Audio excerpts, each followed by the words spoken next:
What's good, y'all? It's Coffee on it with the news, man. And good news for BG. I don't know if y'all remember the other day.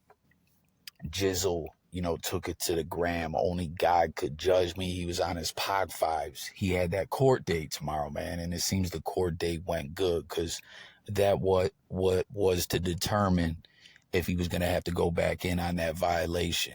Collabing with Diddy, Boosie. The lawyer was straight up saying, yo, the way they did it was cap, man. We got permission. You know what I mean? And when he was in the halfway house, but they tried to flip the script, because they didn't peep that some of these rappers may have been felons. Now it's a problem.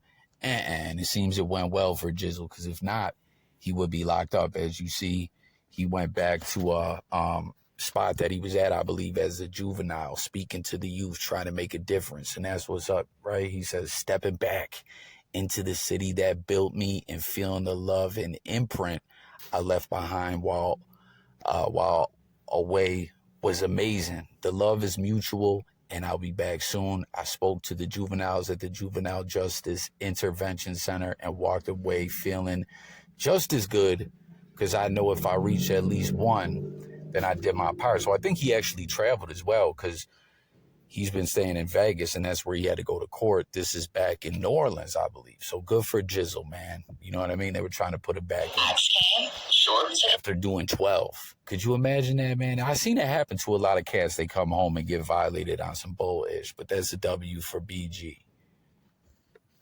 This is long after we have 2 double platinum albums, $14, $15 an album from 2 million albums is, what is the math on that, 48 million? And this benevolent man who's just now had a change of heart and has decided to pay us as talent. We only get the amounts due since Sony bought our catalog. Okay. So streaming for the past couple years, it's about $800, $900. I have to sign an NDA that I will never disparage Puff, Bad Boy, Janice Combs, or Justin Combs music, or EMI, or Sony ever in public. I would like to do a documentary for Hulu or Netflix or Amazon, a streaming site. I offered some of the girls, hey, if you need $800, $900, I'll give it to you. Don't sign this. I just want to throw you the facts, okay? So that was what's that girl's name? Aubrey from Danity Kane, man, and Diddy. So many NDAs. That's what people were saying with the Vince McMahon ish as well. So many NDAs, man. Like, when you can't talk about it, and that's a common thing all the time. Like, what are individuals trying to hide? But this was interesting. I know it's the Diddy overload in the news and all that, right? But I don't know if you guys remember some time back. I think Diddy knew his back was possibly going to be up against the wall, because he was probably negotiating that situation with Cassie behind the scenes at that time. And I don't think he anticipated it would get anything like this. But if you guys recall, he was like, Mark Curry, Mace, all these artists, Danity Kane, they all get publishing back. And Mark Curry was one of them, speaking out as well, like, yo, the publishing ain't worth Nathan no more. And you heard her saying the same things. Like, we sold these records when CDs were $14, $15 a pop. Now it's $900 over a couple years. That's terrible. You know what I mean? And you heard her, man.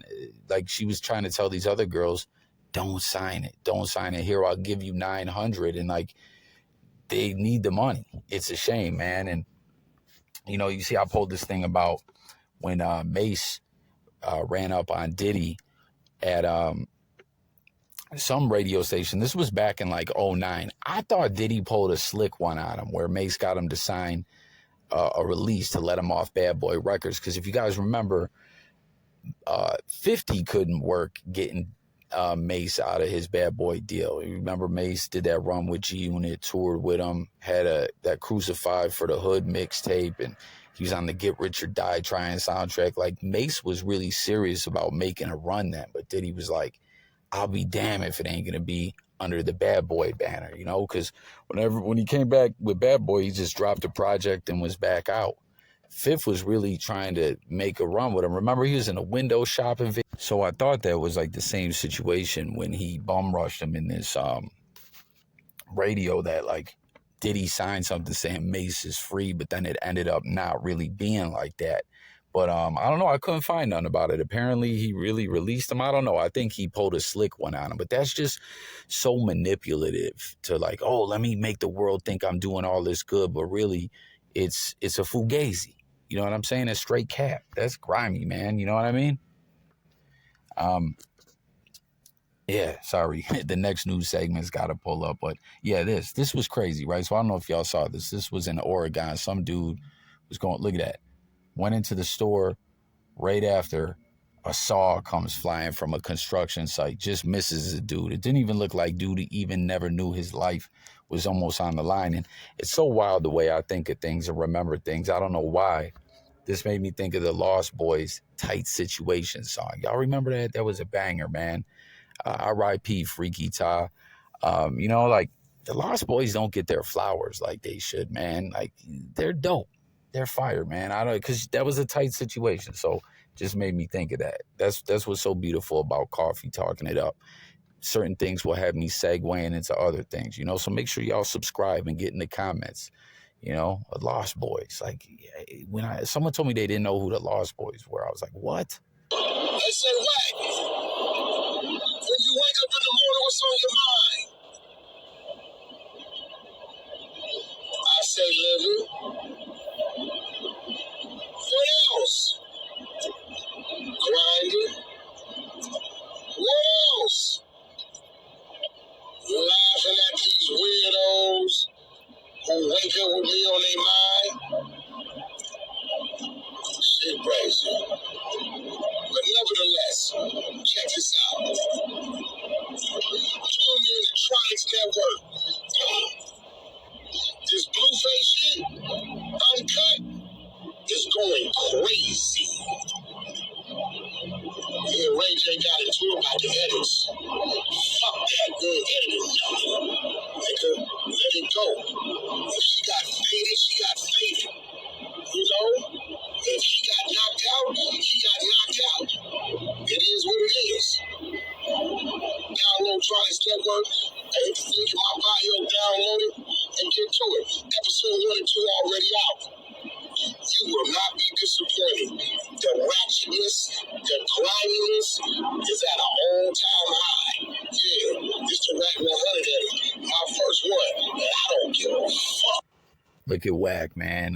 Blueface, we know he's the Insta Thought reality star now. So he must be ready to come home. That Tronics network that he launched with Ray J. Y'all remember they got the Gaygency department over there in the TRANS show and everything. World's Club. And apparently Blueface got some big show on there as well. No edits. Wack is like, God, it's too hot for TV. But peep this. This is what I want to know too. Shout out Baymac101. He said, what's going on with the Punk Project? I want to see that as well, man. Another individual that don't get his flowers as much as he should. Like we were saying about the Lost Boys, like Pun. Don't get me wrong, Pun gets love, but he don't get mentioned enough, man. Pun's name got to be kept alive. And then you see motherfuckers is getting out Wack about his grill. You know what I mean? He looked like the moon, the holes in the moon. But real talk, I just seen him going in on Rockstar about Rockstar's teeth. He always want to be all arrogant about that. Like, motherfuckers want to floss, but their grill be twisted. Wack, you got all that money. Why ain't you fix your face, man? Like, real talk. You want to talk like that? How you go out with your face looking like that, man? Fix your face, you bumpy moon face. But that's going to do it. Hit the comments. Much love. I'll catch you on the next one. Peace and God bless.